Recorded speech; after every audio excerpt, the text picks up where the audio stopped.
Oi, gente! Atendendo a pedidos, hoje eu vou contar o caso da Daniela Pérez, baseado nas entrevistas da época e também na recém-lançada Pacto Brutal, a série da HBO Max.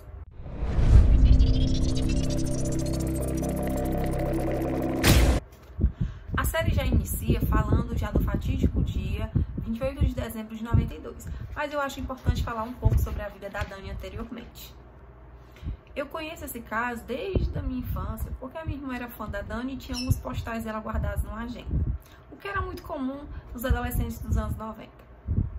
Nascida em 11 de agosto de 1970, no Rio de Janeiro, Daniela Ferrante Pérez Gazola, filha da renomada autora de telenovelas Glória Pérez e do engenheiro Luiz Pérez. Desde pequena ela era muito talentosa, onde mostrou seu talento maior na dança. Em 1989, ela fez uma participação especial na novela Cananga do Japão, como dançarina, e o seu par era o ator Raul Gazola. Eles se conheceram nos ensaios e acabaram se apaixonando. Em uma entrevista, ele conta que antes de a conhecer, ele já sonhava com ela e que assim que ele a viu, ele a reconheceu de seus sonhos e que foi amor à primeira vista. Pouco tempo depois, eles se casaram. A vida parecia sorrir para a jovem Daniela, linda, jovem, casada com um galã e com uma carreira promissora. Em 1990, ela dá vida à sua primeira personagem, Chloe, na novela Barriga de Aluguel. No ano seguinte, ela interpreta a Yara na novela O Dono do Mundo. Seu último trabalho foi a personagem Yasmin, na novela De Corpo e Alma, de autoria de sua mãe. A novela De Corpo e Alma era um folhetim das 8 e fez muito sucesso ao abordar temas polêmicos, como doação de órgãos, clubes de striptease voltados para o público feminino, e também a autora falou sobre a subcultura gótica que nasceu na Inglaterra no final dos anos 70.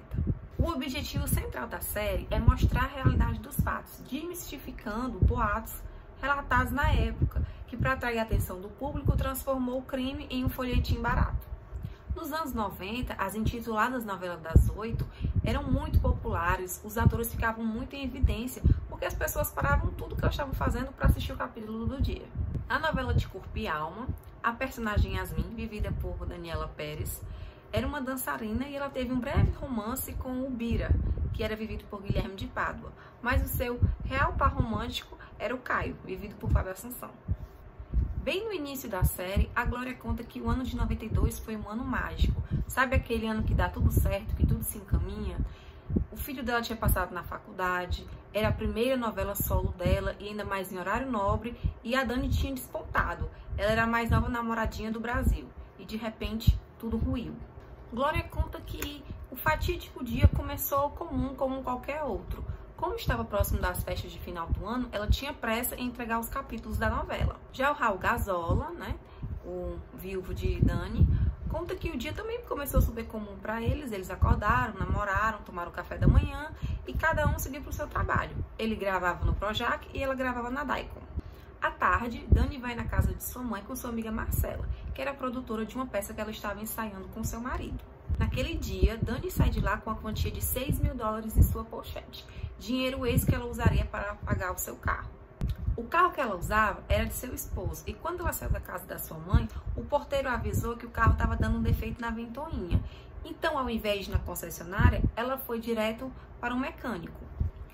Como naquele dia a Dani tinha ainda que gravar os capítulos da novela, não deu tempo dela passar na concessionária e pegar o carro novo.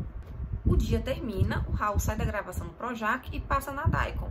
Ele olha no estacionamento, não vê nenhum carro, então ele pensa, não, a Dani foi para casa, então ele vai também. Mas ele chega em casa e ela não está. Então ele fica preocupado e refaz outros caminhos, pensando que o carro dela tinha furado o pneu. Ele não a encontra, então ele vai direto para o ensaio da peça, onde também ela não está. Ele liga para a amiga dela, Marcela, que avisa que tinha falado com ela há alguns minutos e ela tinha dito que iria direto para casa. Raul então liga para a casa de Glória e todos ficam preocupados, temendo que ela tivesse sido sequestrada. Então a Glória começa a ligar para todos os atores da novela e ninguém sabe do paradeiro dela. Então ela decide ligar para o diretor, perguntando se tinha tido alguma cena extra.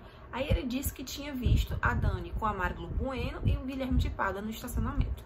Como a Marilu não atendia as ligações, o Raul achou melhor ir direto para a casa dela.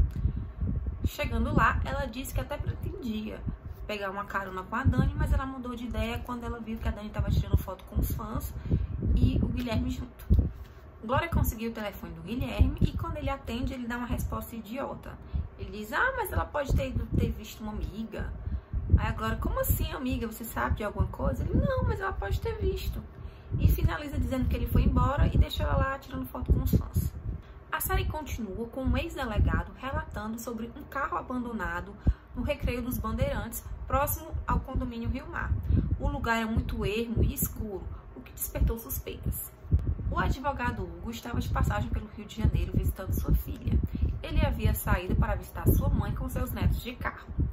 Passando pela Avenida das Américas, ele vê uma cena inusitada. Ele vê 2 carros parados e como lá era um lugar muito ermo e esquisito, ele decide anotar as placas do carro.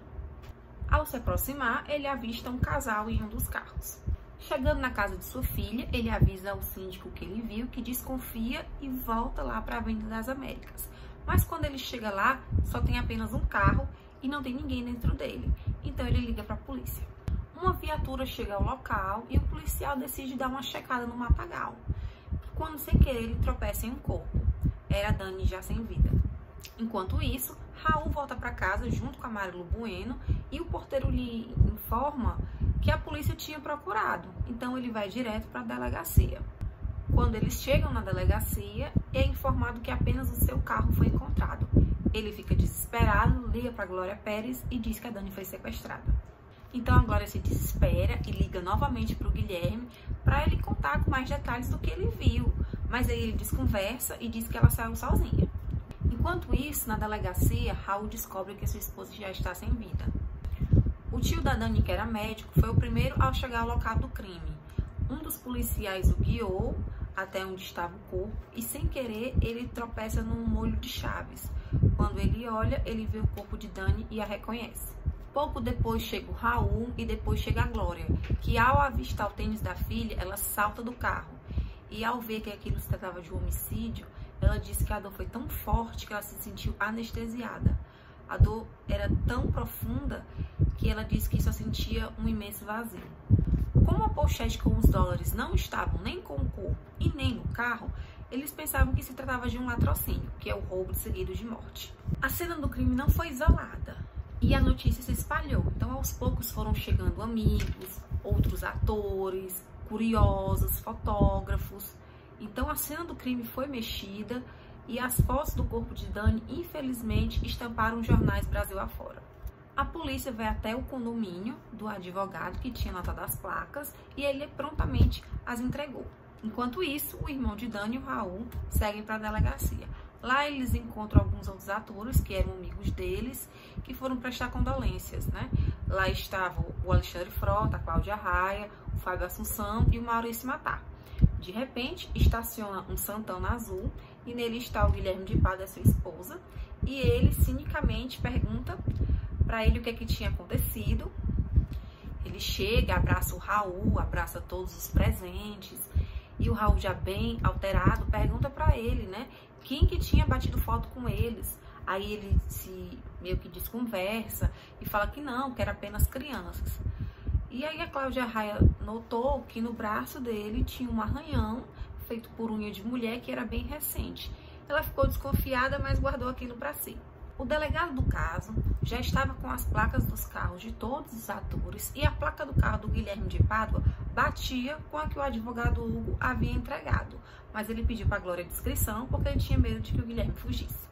O Guilherme ainda chegou a pedir o endereço do velório da Dani e como a Glória não podia falar nada, ela entregou. Muitos populares participaram do velório, o cemitério ficou lotado e com medo de que algum acidente acontecesse, o sepultamento foi adiantado. No mesmo dia, a polícia informou a família de Dani que Guilherme era o assassino. Dani foi atingida com 18 perfurações do que acredita-se ser um punhal. As perfurações atingiram principalmente o peito e o pescoço, que perfuraram seus pulmões, sua traqueia e principalmente seu coração. As perfurações foram tão fortes que seu coração ficou exposto. A polícia chegou até o apartamento de Guilherme, onde o encaminhou para a delegacia, na qual ele prestou depoimento por aproximadamente 10 horas. O carro dele também foi levado para a perícia, onde foi constatado que ele adulterou a placa com fita adesiva. Na delegacia, os policiais pressionaram Guilherme para que ele confessasse o crime, só que ele distorceu tudo. Ele falou que era ela que o assediava, que era ela que ia atrás dele e que ela já estava prejudicando o casamento dele, que ele era um esposo muito fiel. Ele disse que a Dani que o forçou a ir lá para a Avenida das Américas, naquele matagal, e chegando lá, ela começou a bater nele, a arranhar ele e começou a chorar, teve ataque de fúria, porque ele disse que eles não poderiam ter nada, porque ele era fiel à esposa dele. Nisso, ela começa a chorar, ele vai até o carro, pegar um lenço no porta-luvas, e a Dani vê uma tesoura e parte para cima dele com essa tesoura. Ele deu uma chave de braço nela e, por pensar que ela não estava respirando, ele pegou a tesoura e golpeou sua traqueia para fazer um furo e ela pudesse respirar. Então, pensando que ela já estivesse morta, ele tenta simular um assalto e dá os outros golpes com a tesoura e leva a bolsa dela. Uma escrivã conta que o dinheiro da pochete tinha sido distribuído entre os policiais que estavam no caso, mas posteriormente ela nega. Na delegacia, Guilherme fala do amor de sua esposa e que o crime foi um equívoco. Ele pede para ligar para ela, pois ela estava grávida de 4 meses e estava muito preocupada com ele. Ao ligar, ele fala para ela que ele estava segurando tudo. O delegado desconfia de Paula e a chama para depor. E ela diz simplesmente que estava no carro, mas que não participou do crime. Na delegacia, Paula conta que elas tiveram uma briga, que o Guilherme deu uma chave de braço na Dani e que ela desferiu os golpes. Mas como na delegacia estava muito lotada, foi um depoimento só de boca. Esse depoimento não foi válido. Então eles levaram ela para outra delegacia e lá ela negou tudo. Ao que tudo indica, o Guilherme assumiria a culpa sozinho para que a família da Paula arcasse com os custos de advogado para ele. A Paula não foi presa e o Guilherme foi solto dias depois, o que causou grande revolta nacional.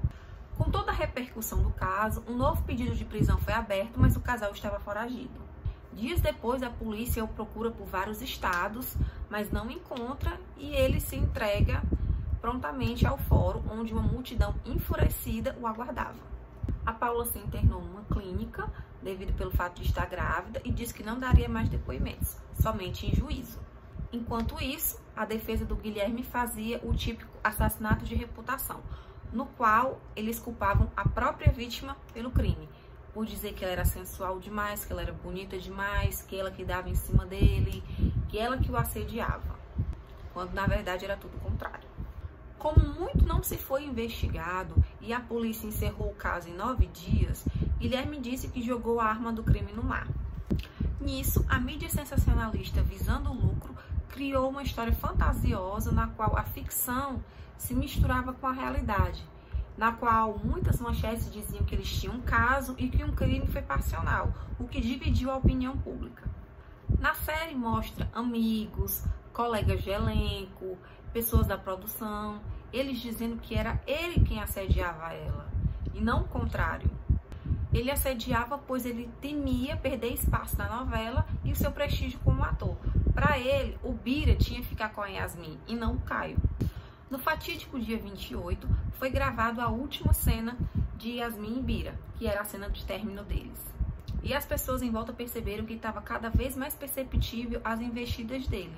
E a Dani não contou nada para Glória, pois ela não queria prejudicá-lo.